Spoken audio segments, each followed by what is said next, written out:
Greg, good to visit with you again. How are you today? Doing great. Thanks for having me on. How's the foot? Doing pretty good. Better off than we thought we were going to be. When it first happened 3 weeks ago, we were pretty disappointed, obviously, to kind of be back in the same boat we were in a year ago. Kind of something we thought we had put behind us. Something I really recovered really well from. I had no problems all off season. Didn't miss a day of camp, preseason, and then to get hurt again in the first quarter of the first game is disappointing to say the least. But we're confident I'll be able to come back and play at a high level, and we're hoping that's in a matter of weeks, not months. What do you do during the week? Well, now that I'm a little more mobile and moving around pretty good, it's more, as much as it is getting your foot better, it's kind of just making sure the rest of your body is ready. You take a week or two of kind of sitting around and getting the swelling and the inflammation and the pain to go away. You can't really do a lot. So now it's getting back working out, getting your conditioning up, getting your body ready to go put a heavy stress load on it. So yeah, your foot feels good, but the rest of your body stinks. That's what you don't want. And that's always the biggest challenge of coming back off injury during the season. I got some stats here for you. I don't know if you know this, but you had 53 career receiving touchdowns at the University of Miami. The sixth most receiving touchdowns by a player who played at the U. Now, Michael Irvin had 65, Santana Moss 66, Jimmy Graham 69, Andre Johnson 70, and Reggie Wayne, the all-time leader with 82 career touchdown passes. Did you realize where you stood on that list? I did not know. That's a good list. That's a good. Those names you named are pretty good. You got a couple of Hall of Famers on there. We've produced a few guys over the years, wouldn't you say? Yeah. Is Andre Johnson a Hall of Famer? I think that's a good question. I mean, he's got to be in the mix. I mean, maybe not first ballot, but you start talking to as a guy who's not only had high production as much as anybody in the league, but over a long period of time. And I always think that's kind of the magic, kind of equation that they use when they talk about skill players is, were you a dominant player at your position? And if so, for how long? And, I think his numbers, of course, sometimes they hold the Super Bowl stuff against guys, and that's something. But again, if they hold T.O. out for perceived not being a great teammate and whatnot, then they should give the benefit of the doubt to a guy like Andre Johnson, who is as good a teammate, as good a person as everybody who's ever played with him and known him couldn't say enough good things about him. That's got to go for something if it can go the other way, right? How crazy was the competition at the U? Just practice. Yeah, I'll tell you. The way I sum up my whole experience, so I transfer there from Notre Dame. I arrive on a Friday after they opened up the season. I was a week late. They had already opened the season against Louisiana Tech on a Thursday night. I watched it from my family room in my home in New Jersey. I flew out there Friday morning, went to the Friday meetings, and then we had our first practice on Saturday, and we break the huddle. I'm on the scout team.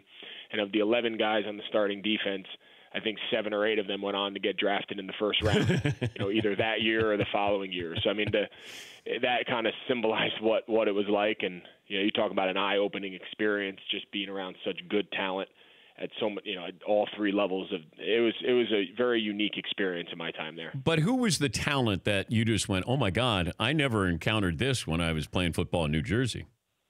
I mean, you break the huddle and you look across, and the linebackers were John Vilma, DJ Williams. At safety, they had Sean Taylor. I mean, Vince Wilfork. I mean, those guys were all on the same team. But I think if you had to pick one, I mean, Sean Taylor. I mean, he was. I mean, obviously, just a tragedy. Anytime you bring his name up, it's almost hard. It's almost surreal to imagine. But to think of what could have been a guy who really we haven't seen another guy like him. I mean, he was Cam Chancellor, but running 4.3. It was a very unique player for his size, his range, his ball skills, his physicality. He was. We saw that in his first, his short time in the NFL after college, his unique skill set and what he could do. It was just truly a shame. I don't know if you thought this. I did when I saw that you got injured, and my first thought was, gosh, if I wonder if when Greg starts to think, maybe I should have taken a broadcasting job. I don't know if it was close for you to maybe take that broadcasting job, but have you thought about that, like the what ifs? Because those jobs don't come open, and I didn't know if there was one where you said it's going to be tough to turn it down, but I want to come back and play since you missed 9 games last season with the same injury. Yeah, I think that's fair, and I'd probably be lying to you if, like anyone else who has bad things happen to them, for a brief moment of weakness, you don't play the what if game, right? I think we've all been there. It's not something we'd all love to say that we don't, have those times and we don't ever think back and second guess, but that's probably a fair thing to say. Last offseason we had some unique opportunities. We had some discussions with various groups about, moving on and doing something else. To say I regret coming back that's not true. I knew I could play at a high level. I still know I can play at a high level. Did I think I was going to get hurt in the first quarter of that first game? Of course not. If I would have known that, I don't know if I would have went through all offseason. It's just human nature, and what could have been. But, I'm very confident that I'm going to be able to play and play at a high level and play a lot of games this year. It's not how we drew it up. Very, very few times does it ever go as planned. But, and when I'm done playing, whenever that is, if hopefully those jobs are still there. Hopefully there's still possibilities. If they're not, sometimes that's the breaks. But, I've been very lucky both, first and foremost as a football player to have the career I have and over the last few years, the cool things I've gotten to do in the TV and broadcast world that I realize, come around. They don't come around very often. Have been equally as enjoyable. Would the previous ownership have brought in Eric Reid in Carolina? I think that's a great question. I think to be honest, I think you'd have to say probably not. Yeah. And I don't know if that's necessarily one individual being changed as much as maybe just the philosophy of an organization. And I don't even think it's probably not the right word to use, but I don't even think it would be a political thing, not necessarily in the truest sense of the words, but as much as just the perception of distraction, I think was always something the organization and football coaches and football people in general want to avoid. So I don't think it was even we wouldn't sign Eric Reid because we don't agree with him, as much as take out how you feel about the situation and everything going on with the anthem policy, take all that removed. Do we want to have to talk about it and answer to it? I think it would be more along the lines of that, but I think it's a fair point. We obviously have new ownership. We have a new path for our organization. And first and foremost, I think they thought Eric could help us out a lot. I don't think that's a mystery to anybody. We've all seen him, played against him numerous times over the years for a while. He is a good player, and I don't know him personally very well, but from all accounts, people have nothing but great things to say about him as a person. So when those two boxes are checked, that's a guy you want in your locker room. Why does it feel like the Panthers are still trying to figure out how to use Christian McCaffrey?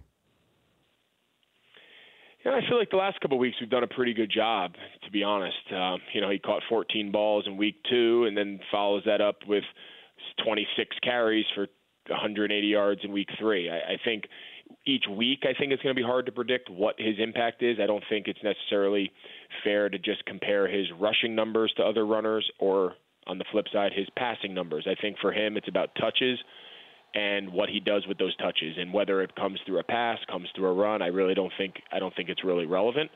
I don't think it really matters because he's just a kind of a different body. He's not a guy he's not Adrian Peterson where he's going to stand in the eye and you're going to run downhill and you're going to hand it to him and he's just going to run like a wild man. That he's going to do a little bit more things with nuance, and so I think that's the biggest thing when examining Christian's impact is what he does with the ball, not so much how he gets the ball. Yeah, I think that's a fair point, and he has had a great start to this season. Before we let you go, Walgreens, Procter & Gamble, if you'd like to get the plug in there for those guys.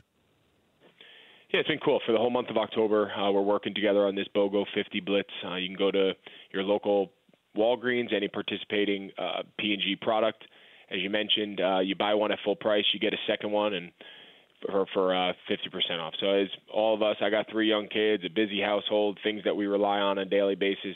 For the next month of October, it's a great opportunity to go kind of stock up on things that we use on day in and day out, and kind of stock them up. So it's been fun working with them both on this and things in the past, and I think it's been a good and hopefully a successful campaign. Always good to visit with you, Greg. Good luck with recovery there, and we'll hopefully see you back on the field soon. Thank you. Thanks, Dan. Take care. That's Greg Olsen, Panthers tight end. For more Dan Patrick Show, tune to Audience Channel 239 on DirecTV or download the Dan Patrick Show app.